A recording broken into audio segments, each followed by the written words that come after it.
오늘 보실 말씀은 요한복음 16장 5절에서 11절, 16장 5절에서 11절 말씀 다 같이 교독하도록 하겠습니다.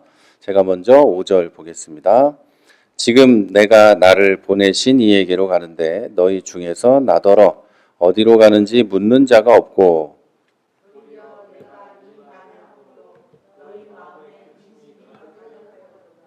그러나 내가 너희에게 실상을 말하노니 내가 떠나가는 것이 너희에게 유익이라. 내가 떠나가지 아니하면 보혜사가 너희에게로 오시지 아니할 것이요 가면 내가 그를 너희에게 보내리니.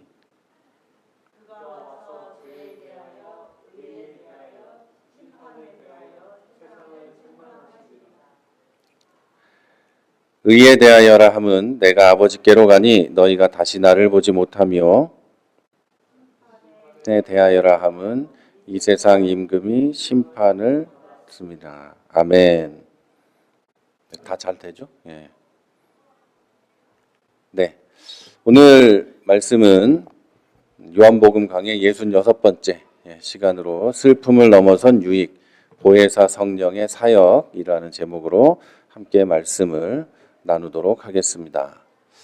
사람이 살아가는 우리 삶에는 가끔 예상하지 못했던 일이 일어나고 그 일 때문에 뜻하지 않은 결과를 맞이할 때가 있습니다. 말하자면 사람이나 물질이나 뭔가 나에게 가장 소중한 것을 잃어버렸지만 그것이 오히려 큰 복을 가져다 주는 것과 같은 일들이 우리 인생 가운데 일어나기도 합니다. 이런 방식으로 때로는 우리의 짧은 생각으로 손해나 상실이라고 여겼던 일이 하나님의 크신 계획 안에서 더 큰 유익과 은혜의 통로가 되기도 합니다. 오늘 본문의 제자들이 바로 그런 상황에 놓여 있었습니다. 그들이 모든 것을 버리고 따랐던 자기의 가족을 그냥 두고 자기 생업을 두고 모든 재산을 놔두고 따라갔던 그들의 전부였던 선생님이고 주님이신 예수님이 이제 나는 떠난다. 이렇게 얘기를 하셨기 때문입니다. 이 말씀을 들은 제자들의 마음은 어땠을까요? 지난 3년 동안 모든 것을 뒤로 하고 집에는 안 들어오냐, 도대체 어떻게 된 거냐, 돈은 언제 벌어오냐 하는 모든 가족들을 내버려 두고 자기 인생을 걸고 따라다녔던 예수님이 갑자기 어디로 간다고 하는 얘기를 들은 겁니다. 자, 그러면 여러분 이들의 마음은 어땠을까요? 6절에서 예수님이 얘기를 다 하신 다음에 제자들의 얼굴을 보니까 이렇게 얘기를 하십니다. 너희 마음에 근심이 가득하다. 이렇게 말씀을 하시죠. 이들에게는 하늘이 무너지는 것 같은 절망감, 모든 것이 끝난 것 같은 근심, 상실감, 이런 걱정, 이런 것이 이들에게 가득하게 있었습니다. 제자들의 마음이 이런 상태가 되었을 때 예수님은 역설적인 선포를 하십니다. 이게 성경에 있는 역설적인 선포 가운데서도 가장 중요한 부분입니다. 7절에서 이렇게 얘기하시죠. 이 스토리가 이래요. 예수님이 떠난다고 얘기하시고 제자들 마음은 근심이 가득하고 이제 예수님이 그걸 보고 얘기를 하시는 거죠. 그러나 내가 너희에게 실상을 말하노니 내가 떠나는 것이 너희에게 유익하다. 이렇게 얘기를 하신 겁니다. 예수님과 같은 선생님이 말하자면 지난 3년 동안 따라다녔고 가만히 있다가도 죽은 사람을 살리고 자연을 움직일 수 있고 먹을 것을 만들어내는 이런 선생님이 그 제자들을 떠난다는 것은 상식적으로 보면 유익한 일이 아닙니다.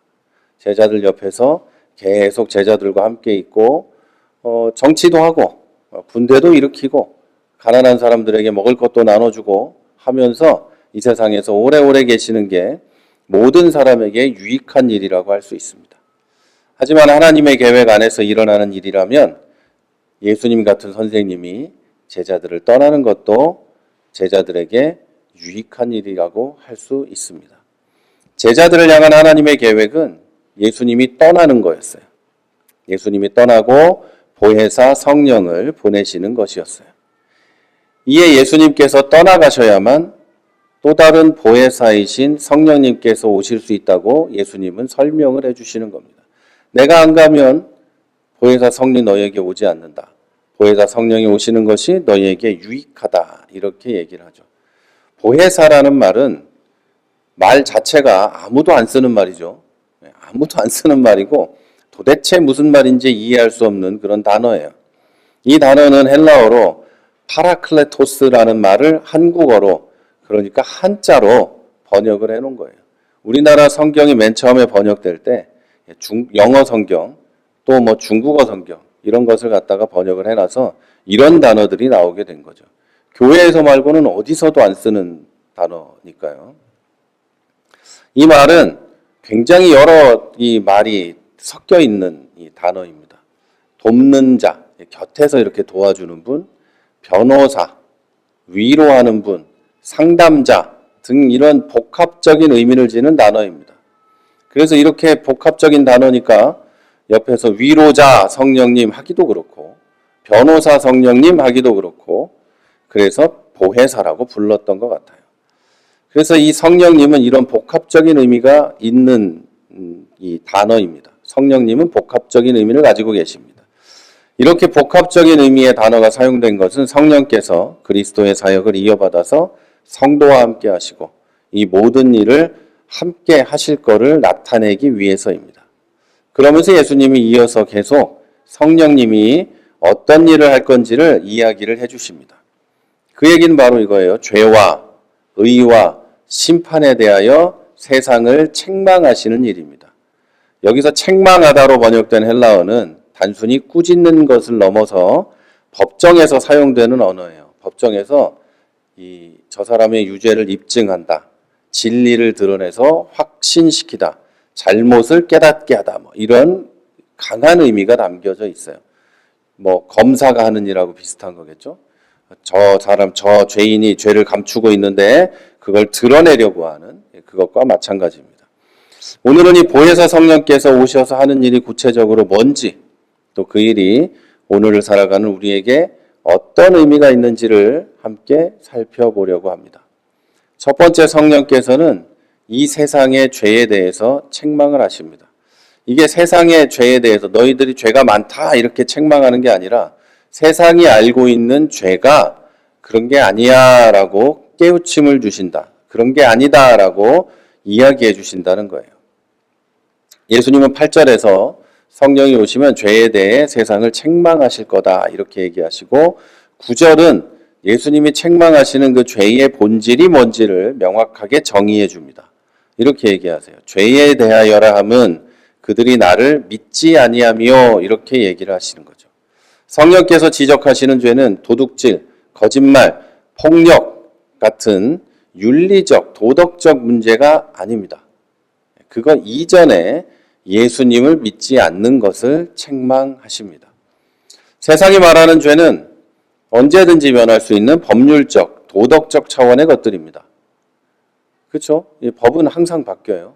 우리나라도 불과 몇 년 전만 해도 간통은 형사죄였습니다. 근데 지금은 형사범죄가 아니죠. 그 죄가 아니에요. 그 자체가 도덕적으로는 대단히 지탄받을 일이지만 우리나라 형사법으로는 죄가 아닙니다. 민사로 소송을 걸어야 돼요. 그래서 간통을 저질러도 감옥을 가거나 벌금을 내거나 하지 않습니다. 죄가 아니에요. 근데 과거에는 어땠어요? 엄청난 죄로 사회적 지탄뿐 아니라 감옥에도 가는 그런 죄였습니다. 이것만이 아니라 굉장히 많은 죄들이 없어지기도 하고 다시 생기기도 합니다. 옛날에는 인종차별 같은 거는 웃음 코드였어요. 그런데 이제는 범죄입니다. 혐오 범죄죠. 사람을 혐오하는 이런 범죄가 되는 거예요. 계속 바뀌어요. 법률적, 도덕적 차원의 것들은 하루가 다르게 바뀝니다. 그러나 성경은 죄가 근원이 있다고 얘기해요. 계속 사람들이 하는 건 계속 바뀌지만 죄에는 근원이 있다. 이 모든 것에 뿌리가 있다고 얘기하시죠. 바로 그것이 하나님과의 관계 단절, 곧 창조주를 거부하고 스스로 주인이 되려는 교만의 그 범죄에 뿌리가 있다고 이야기를 합니다. 그리고 그 죄의 결정판이, 그 죄의 최종본이 바로 하나님께서 보내신 유일한 구원자 예수 그리스도를 거부하는 거라고 예수님이 얘기하시는 거예요. 정통 우리 신학에서 말하는 죄라는 건 이런 거예요. 하나님의 법을 거스르는 모든 것. 이게 죄입니다. 특정한 하나가 죄다 이렇게 말하는 게 아니죠. 그리고 그 정점은 하나님의 은혜의 언약을 거부하는 것이 바로 이 죄의 정점입니다. 하나님의 은혜의 언약도 하나님의 법이에요. 예수님을 믿으면 구원을 받는다는 거. 그런데 이걸 내가 자의적으로 열심히 거부하는 거. 이것이 바로 정점에 있는 죄입니다. 그리고 이걸 보고 바로 성령의 사역을 거부하는 것.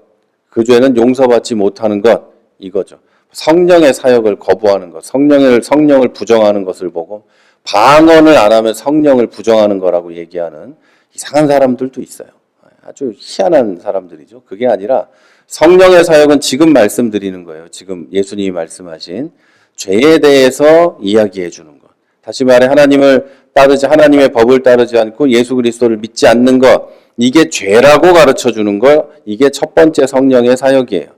그러니까 하나님을 믿지 않고 예수님을 거부하는 것. 이 자체가 성령을 거부하는 거예요. 성령의 사역을 거부하는 것. 그러면 이거는 용서를 못 받겠죠. 당연히 예수를 안 믿는 거니까. 끝까지 용서받을 일이 없어요. 당연히 멸망으로 들어가게 되는 거니까. 그런데 방언을 안 한다고 지옥 가겠어요? 말 같지도 않은 얘기죠. 그런 일은 말도 안 되는 얘기예요. 여러분, 세상의 모든 종교들은 수많은 선행과 종교 행위로 자기의 의를 쌓아서 자기들이 만든 신이 나의 의를 쌓은 것을 보고 구원해 주거나 스스로 신이 되는 것을 목표로 합니다. 이 두 가지예요.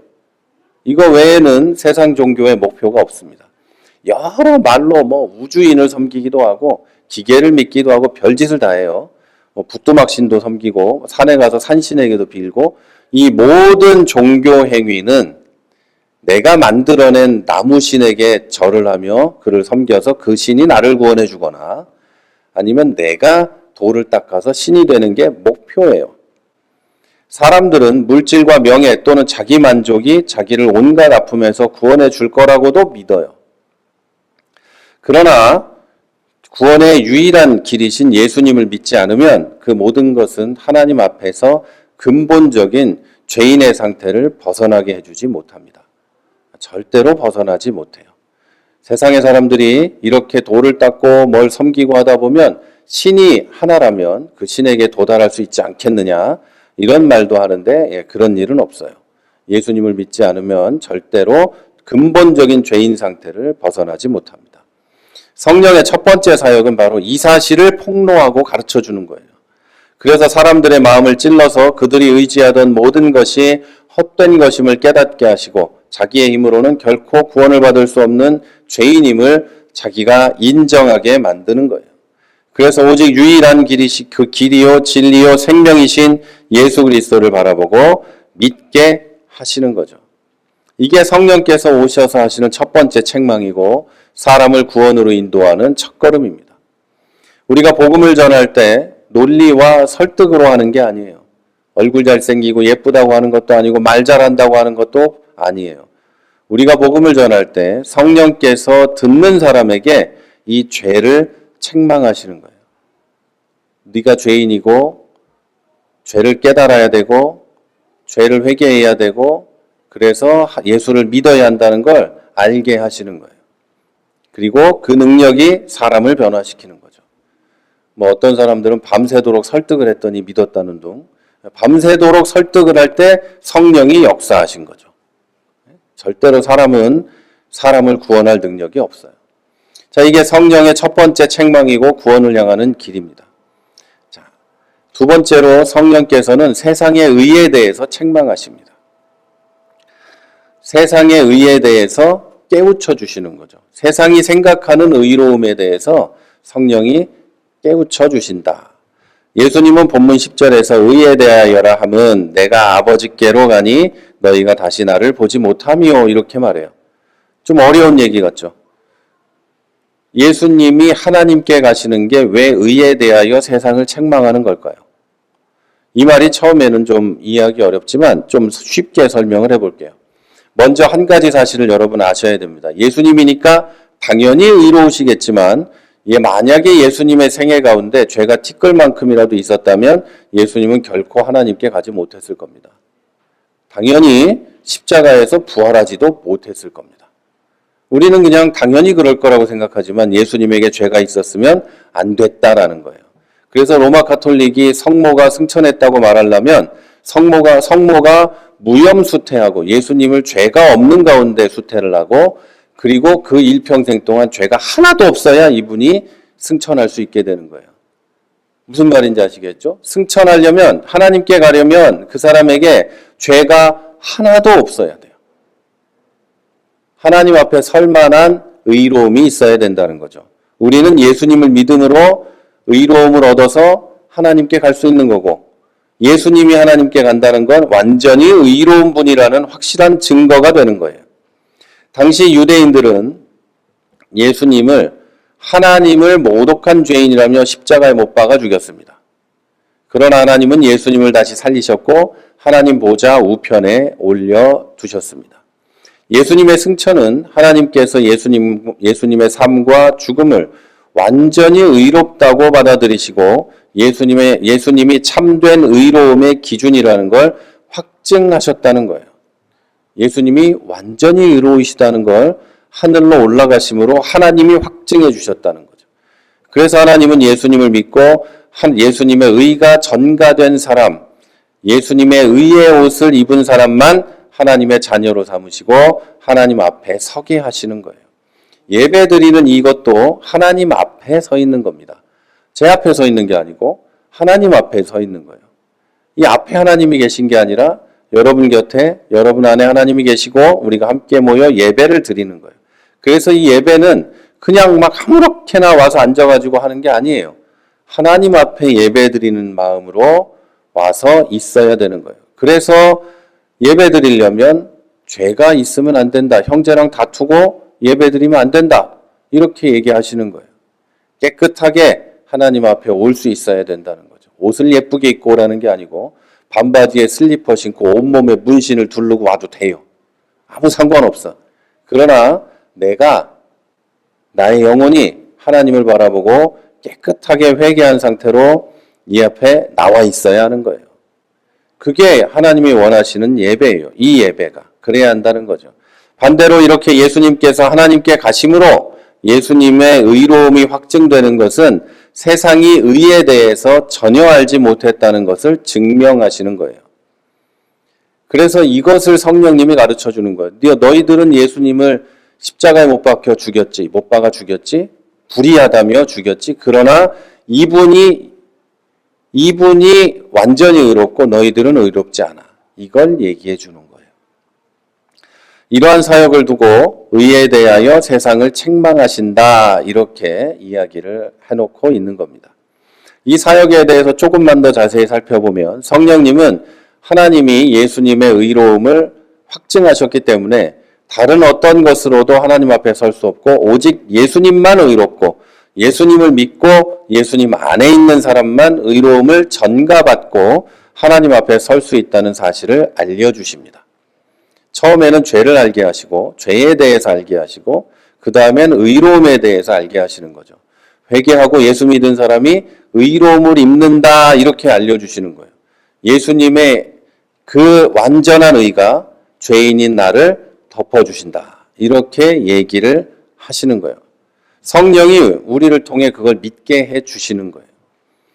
그래서 사람이 스스로 노력해서 자기가 만든 신에게 잘 보여 구원을 얻으려고 하거나 스스로 신이 되려고 하거나 아니면 하나님께 잘 보여 구원을 얻으려고 하거나 절대로 아무리 노력해도 하나님께 나아갈 의를 얻을 수 없다고 성령님은 가르쳐 주시는 거예요.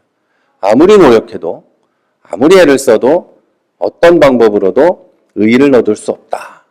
이러한 성령의 사역 덕분에 우리는 스스로 하나님의 의에 도달할 수 없다는 사실을 알고 예수님의 의로움만이 나를 구원할 수 있다는 것도 믿게 된 겁니다. 죄에 대하여만 깨달으면 일평생 회개만 하면서 인생을 살아가게 됩니다. 예수의 의가 나에게 있다는 걸 안 믿게 되는 거예요. 그래서 구원을 받기 위해 막 피나는 노력을 하는 거예요. 일평생을. 인터뷰에 보면 교회 다니면 교회를 왜 다니세요? 천국 가려고요. 교회는 천국 가려고 다니는 게 아니에요. 교회는 예수 믿은 사람이 하나님께 예배하는 공동체이고 그 안에서 힘을 얻고 하나님께 예배하려고 교회를 다니는 거지. 교회를 열심히 다녀서 천국 가려고 교회 다니는 게 아니거든요. 그런데 많은 사람들이 그렇게 알고 있어요. 왜냐하면 성령의 이 사역을 아직 모르기 때문이에요. 성령이 계속 얘기해 주시는 겁니다. 아무리 애를 써도 구원은 못 받아요. 성령님 때문에 구원을 받는 거예요.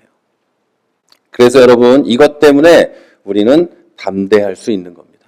나의 의가 아닌 그리스도의 의의 옷을 입었기 때문에 나는 하나님 앞에 담대할 수 있는 거죠. 그래서 예배드리러 올 수도 있는 거고, 그래서 기도도 할 수 있는 거고, 그래서 우리가 하나님께 아버지라고 부를 수도 있는 거예요. 왜냐하면 예수님이 하나님 아들이니까, 예수님의 옷을 입었으니까 하나님은 우리를 양자와 양녀로 입양하신 것과 똑같아요. 그래서 우리가 하나님을 아버지라고 부를 수 있어요. 마지막으로 성령님은 심판에 대해서 확증해 주십니다. 11절에서 예수님은 심판에 대하여라 함은 이 세상 임금이 심판을 받았음이라 이렇게 얘기하십니다. 예수님께서 세상을 심판하시는 것은 마지막 때의 마지막 날의 먼 미래의 일만이 아닙니다. 예수님은 분명히 이 세상 임금 곧 사탄이 이미 심판을 받았다. 그러니까 영어로는 여기 우리는 지금 이미 아니면 심판을 받았다 이렇게 얘기하는데 now라고 써 있어요. 지금 심판을 받았다. 이렇게 선언하고 계시는 거예요. 지금 심판을 받았다. 그러니까 앞으로는 심판받을 일이 없죠. 마귀는. 이미 심판을 받았으니까요. 이미 판결을 받은 거예요. 너는 끝장났어. 이렇게 예수님이 승리하시고 판결하셨다. 그래서 마귀는 절대 앞으로 모든 일을 하거나 그런 일은 없다. 자기 마음대로 하는 건 없다. 그냥 날뛰는 거다. 이걸 선언해 주시는 거예요.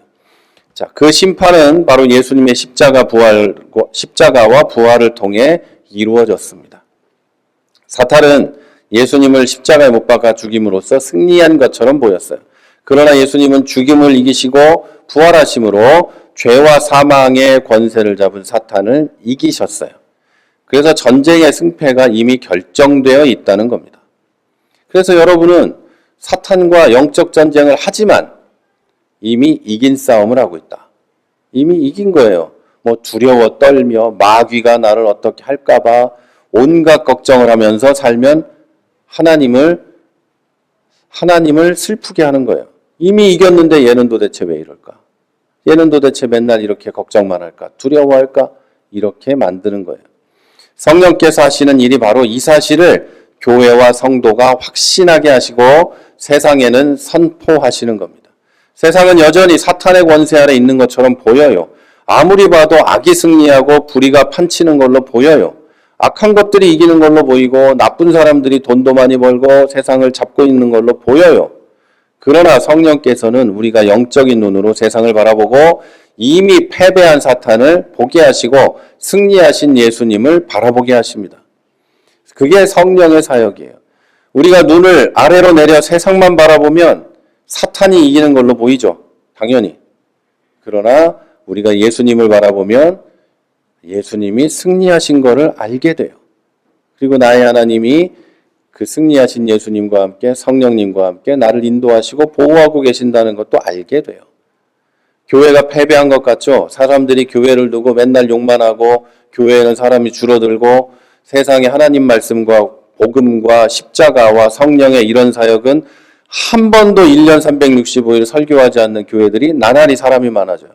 그러면 우리는 항상 생각해요. 교회는 졌구나. 사탄에게 패배했구나. 절대 그럴 리가 없죠. 교회는 절대 패배하지 않습니다. 그리스도의 교회가 어떻게 무너지겠어요? 교회를 다니면서 예수 안 믿는 사람들이 많으니 패배한 것처럼 보이는 거죠. 절대 그런 일은 없어요. 하나님이 어떻게 세상 권세에 패하겠어요? 그런 일이 있다고 생각하는 게 신성모독이에요. 그런 일은 일어나지 않습니다. 나는 힘들고 어려워서 무너져도 교회는 예수 그리스도는 영원히 승리한 상태입니다. 절대로 지지 않아요. 여러분, 이 세상 임금은 이미 패배한 것만이 아니라 심판을 받았다고 얘기하십니다. 하나님께 유죄 판결을 받았고 마지막 발악을 하고 있는 거예요. 따라서 우리 그리스도인은 더 이상 세상을 두려워할 필요가 없습니다. 세상 문화가 이렇게 바뀌고 있다. 어떤 법이 만들어지면 교회를 못 다니게 된다. 하나님을 못 믿게 된다. 법이 만들어지면 안 믿을 거예요. 땅속에 들어가서라도 믿어야 될 거 아니에요. 그게 당연한 건데 뭐가 그렇게 무서운지 그런 일이 일어나지도 않을 거를 그렇게 공포에 떨고 있어요. 여러분, 세상이 바뀌어도 공포에 떨 일은 없습니다. 우리 하나님이 이미 승리하셨기 때문이에요. 성령께서는 이미 승리하신 예수님 편에 서서 승리를 선포하라고 교회와 성도들에게 말씀하고 계시는 거예요. 근데 교회가 승리한 사람들의 얼굴이 아니에요. 세상을 향해 맨날 도전하고 세상을 이기려고 하고 이런 사람들의 얼굴이 교회에 가득해요. 그게 아니에요. 우린 이미 이겼다니까요. 이미 이겼기 때문에 우리의 얼굴은 여유로워야 돼요. 세상을 향해서 여유롭고 아주 편안한 얼굴이 돼야 돼요. 여러분, 예를 들어서 한번 볼까요? 저는 한화 이글스를 좋아해요. 요즘엔 한번 져도 그렇게 기분이 안 나빠요. 편안해. 맨날 이기기 때문이에요. 2등이지만 1등하고 별 차이가 없어요. 어제 봐도. 아무런 별로 그렇게 그래요. 그런데 맨날 꼴찌만 할 때는 10연승을 해도 기분이 별로 안 좋아. 좀 이따 또 지겠지. 언제 질지 내가 어떻게 알아. 저것들이 하는 게 그렇지. 올해 초까지만 해도 그랬어요. 그러나 계속해서 2등, 3등을 하고 있고 지금은 계속 2등을 하고 있자 마음이 변해요. 이 정도는 질 수도 있지. 우리가 한번 지는 것 같아 보이나 다음에 이기면 되지. 3월 달인가 4월 달에 두산에 스윕패를 당했어요. 3연패를 했어요. 기분이 안 좋았어요. 그러면 그렇지 우리가. 며칠 전에 스윕승을 했습니다. 그때는 그냥 당연히 이럴 수도 있는 거지. 우리는 원래 그러니까. 이런 여유가 여러분의 얼굴에 묻어나야 돼요. 우린 이긴 거예요. 그러나 종종 세상에 밀려서 실패하는 것처럼 보일 수도 있는 거예요. 이게 교회와 성도가 가진 영적 담대함의 근원입니다. 이미 이겼기 때문에. 자, 여러분, 오늘 말씀을 마치겠습니다. 제자들은 쓸모없는 근심을 했어요. 예수님의 떠남은 상실이 아니라 더 큰 유익이고 곧 보혜사 성령님을 보내시기 위한 하나님의 주권적 계획 안에 있는 거였어요. 이 성령님은 오늘 우리와 함께 하십니다. 그리고 그분은 세상을 책망하고 계시죠. 자, 이렇게 얘기하십니다. 예수님은 첫째로 세상의 근본적인 죄가 그리스도를 믿지 않는 거라고 성령이 폭로할 거다. 이렇게 얘기하시죠. 둘째, 세상의 모든 자기 의는 거짓말이고 거짓된 것이고 오직 하늘에 오르신 그리스도만이 참된 의이심을 성령님이 선포할 거라고 이야기하십니다. 그리고 세 번째로 세상의 통치자 사탄은 이미 십자가에서 심판받은 패장이다. 아무것도 아니다. 이것을 성령님이 우리에게 확증해 주신다고 이야기합니다. 여러분, 이 세 가지 진리는 교회의 존재 이유입니다. 교회가 존재하고 성도가 이 세상에 있는 것은 사탄을 물리치기 위해서나 세상을 이기기 위해서나 이런 게 아니라 이 진리를 세상에 선포하고 더 많은 사람들이 이 진리 안에 들어오고 영적 전쟁에서 승리를 만끽하게 하려고 교회가 있는 거예요. 우리는 이 영적 전쟁에서 우리의 지혜나 능력으로 싸우는 자들이 아닙니다. 우리는 보혜사 성령께서 이미 행하고 계시는 죄와 의와 심판에 대한 사역에 동참하는 증인이에요. 예수님은 승리하셨고 성령님은 이것의 증인이시고 선포하는 분이고 우리는 그 사역에 동참하는 사람들이다. 성령께서 우리보다 앞서가시면서 사람들의 마음을 책망하시고 진리를 드러내는 줄로 믿으시기를 바랍니다. 그러므로 이제 우리는 근심을 떨쳐버리고 하나님께서 우리에게 보내신 성령님을 온전히 의지해야 합니다. 내 안에 우리 교회 안에 역사하시는 성령님의 능력을 믿으시고 죄에 빠진 세상을 향해 담대히 나아가시기 바랍니다. 우리가 복음을 전할 때 성령께서 친히 죄를 책망하시고 그리스도의 의를 높이시며 이미 승리한 심판을 선포하실 줄 믿으시기 바랍니다. 자, 이 놀라운 특권과 능력에 힘입어서 이제 돌아오는 한 주간도 믿음으로 승리하는 모든 성도님들 되시기를 주님의 이름으로 축원합니다. 우리 이제 한번 기도하겠습니다. 여러분 기도하실 때 하나님